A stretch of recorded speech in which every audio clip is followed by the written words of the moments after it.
여러분 안녕하십니까? 목회자 탱고스의 김지양입니다.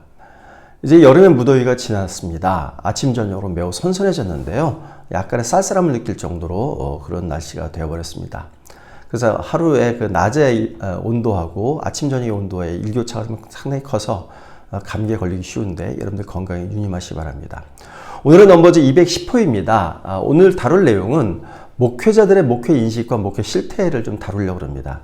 올 1월에 한국 기독교 목회자 협의회, 줄여서 한목협이라고 부르는데요. 한목협에서는 전국의 담임 목사님 802명을 대상으로 해서 목회 실태 및 목회 인식에 대한 조사를 한 바 있습니다. 근데 이 내용들은 한국 기독교 분석 리포트라고 해서 한목협이 책으로 엮어낸 바 있습니다. 이 내용 중에서 일부 내용을 발췌해서 오늘 여러분들께 소개하고자 합니다. 목회자들이 하는 사역 중에서 가장 중요한 사역, 그러면 이제 역시 설교라고 할 수 있겠죠. 그렇다면 목사님들은 설교를 일주일에 몇 번이나 할까요? 이번 조사 결과를 보면 평균 일주일 평균 5.9회, 약 6회 정도 설교하는 것으로 응답을 하고 있습니다. 근데 이 한목협의 이 조사는 2012년도부터 5년 간격으로 실시했는데요. 한번 이걸 비교해 보면 2012년도엔 7.5회, 17년도에 6.7회, 23년도에 5.9회. 그러니까 시간이 갈수록 일주일에 하는 그 설교 횟수가 점점 줄어들었습니다. 근데 흥미로운 거는 이렇게 설교 횟수가 줄어들m에도 불구하고 오히려 목사님들은 설교의 횟수가 많다라고 응답한 비율은 오히려 늘어나고 있다는 겁니다. 2012년도에는 설교 횟수가 적다가 23%, 많다가 12%였습니다. 그런데 2017년도에는 이게 완전히 역전이 됐어요. 설교 횟수가 적다가 11%, 많다가 38%. 그래서 많다는 인식이 굉장히 높아졌죠. 그래서 23년도에는 적다는 12%로 2017년 비슷하지만 많다라고 응답한 비율이 45%로 2017년보다 높아졌습니다. 그러니까 설교 횟수는 줄어드는데 설교가 많다라고 하는 주관적 인식은 오히려 높아진 거죠. 굉장히 상반된 그런 어떤 조사 결과를 보이고 있습니다. 실태와 인식이 좀 다른 반응을 보이고 있는 겁니다. 근데 흥미로운 거는 설교를 준비하는 시간을 보면요. 2017년도에는 5시간 42분이었는데 23년도에는 8시간 54분으로 대폭 늘었습니다. 그러니까 시간이 갈수록 설교하는 시간이 늘어난 거죠. 그럼 설교 횟수는 줄어들고 설교 시간이 늘어났다 하는 거는 이렇게 해석할 수 있겠습니다. 설교 횟수가 줄어드니까 아무래도 목사님들이 설교 준비를 위해서 투입되는 시간이 훨씬 더 늘어나는 거죠. 그만큼 설교가 좀 더 탄탄해지고 좋은 설교가 날 가능성이 좀 더 높아진다. 이것을 저희가 추측할 수 있는 결과인 것 같습니다. 그런데 왜 설교 횟수는 줄어들m에도 불구하고 설교가 횟수가 많다라고 하는 인식이 오히려 늘어났는지 이 부분에 대한 거는 사실은 좀 여러 가지 논의가 좀 필요할 것 같습니다. 추가 조사도 좀 필요하고요. 근데 이런 거는 이제 몇 가지 그 원인을 추정할 수 있는데 첫째 드는 생각은 목사님들이 이제 그 시간이 가면서 점점 목사님들이 설교에 대한 부담감은 커지는 게 아닌가 하는 생각이 듭니다. 그러니까 설교를 준비하는 시간이 늘어났잖아요. 그러니까 설교하는 준비하는 시간이 오히려 늘면 늘수록 설교가 더 준비하는데 어렵구나라는 생각이 들고 이런 부담감이 커지기 때문에 오히려 설교 횟수가 줄어들m에도 불구하고 설교 횟수가 많다라는 생각을 하는 것이 아닌가 하는 이런 추론을 좀 해볼 수 있을 것 같습니다. 설교 횟수는 줄어드는데 설교 횟수가 많다라고 하는 인식하는 비율은 높아지는 이 상반된 결과의 원인 추론으로 저는 여러분들에게 방금 그 설교를 그만큼 어렵게 느끼는 것이 아니냐라고 하는 그 말씀을 드렸는데요.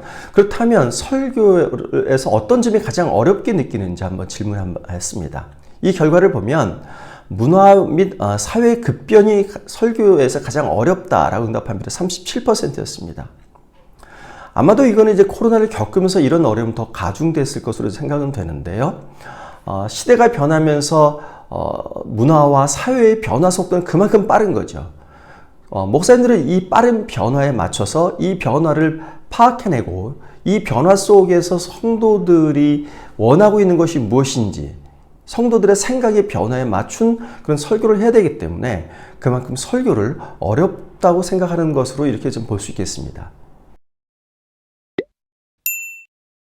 설교를 이제 어렵게 생각하면 설교에 대해서 남의 평가를 좀 받고 그래서 자기의 설교를 개선하는 이런 노력들이 좀 필요할 것 같은데 2012년도와 2023년도를 비교해 보면 이런 설교 평가받는 비율은 줄어들고 있습니다.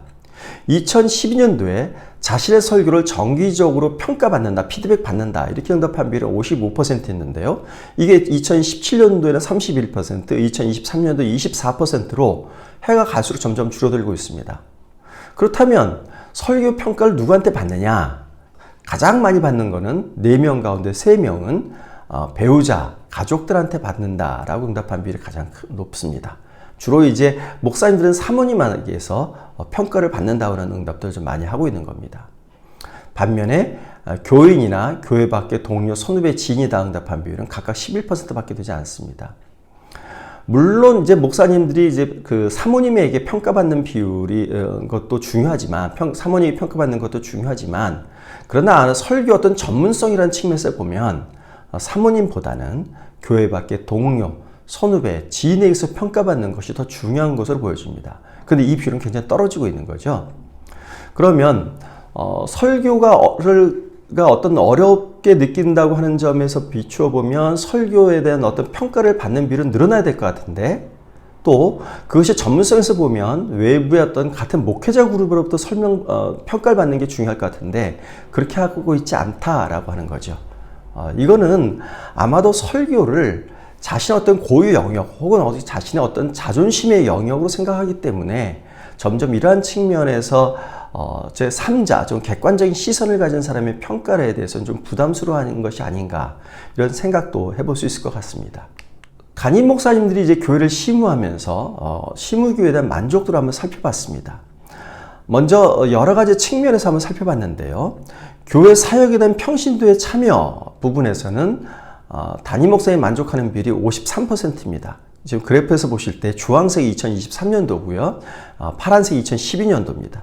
그 다음에 하나님을 경험하는 기도와 예배의 영성 51%였고 세계 선교 사역이 37%, 그리고 우리 교회만의 전문화된 사역 36%, 활성화된 교회교육 34%, 지역사회 봉사 29%, 체계적인 전도활동 19%.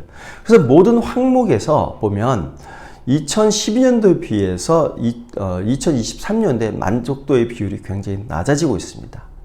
그러니까 지금 그 목사님들은 현재 목회에 대해서 여러 가지 측면에서 전반적인 측면에서 모두 다 자기 자신의 평가가 굉장히 떨어지고 있다라는 것을 좀 알 수 있고요. 이건 그만큼 목회 환경이 어렵고 목회가 그만큼 어렵기 때문이 아닌가 하는 것으로 좀 생각해 볼 수 있겠습니다.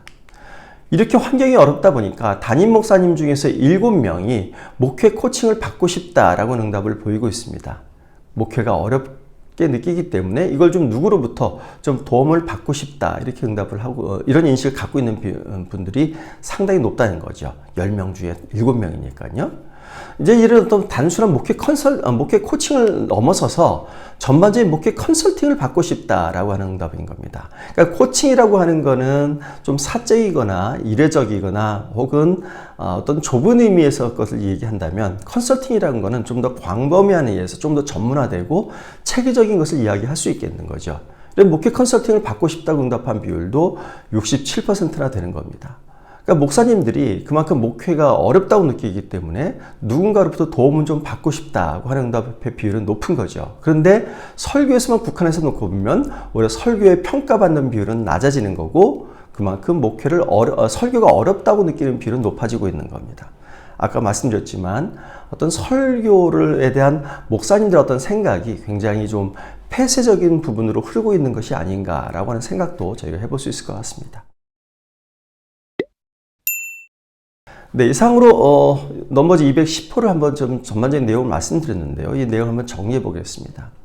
제가 지금 말씀드리면서 여러분들이 강조드린 거는 목회가 어려운데 이 목회에 대한 어떤 컨설팅을 받으려고 하는 그런 마음은 많이 돼 있다. 그런데 설교에 대한 것은 상당히 좀 폐쇄적인 것이 아닌가라는 어떤 추론적인 말씀을 드렸습니다. 제 추론이 맞을 수도 있고 혹은 틀릴 수도 있습니다만 제가 전반적으로 데이터를 해석했을 때 이런 느낌을 받았다는 겁니다. 따라서 이런 측면에서 보면 목사님들이 좀 설교에 대해서 좀 더 열린 자세를 가질 필요성이 있지 않은가 싶습니다. 성도들이 설교를 바라보는 수준도 굉장히 높아졌습니다. 그렇기 때문에 이런 성도들의 어떤 설교에 대한 수준을 맞춰주려면 목사님들도 그만큼 설교에 대해서 많은 고민들을 더 하셔야 되는 거고, 이 고민의 폭을 넓혀서 자신만의 고민으로 끝나는 게 아니라 다른 제3자의 객관적인 시각, 가족의 범위가 아니라 동료 목회자 혹은 선후배 목회자로부터 어떤 피드백을 받는 것이 굉장히 효과적일 수 있겠다는 생각입니다.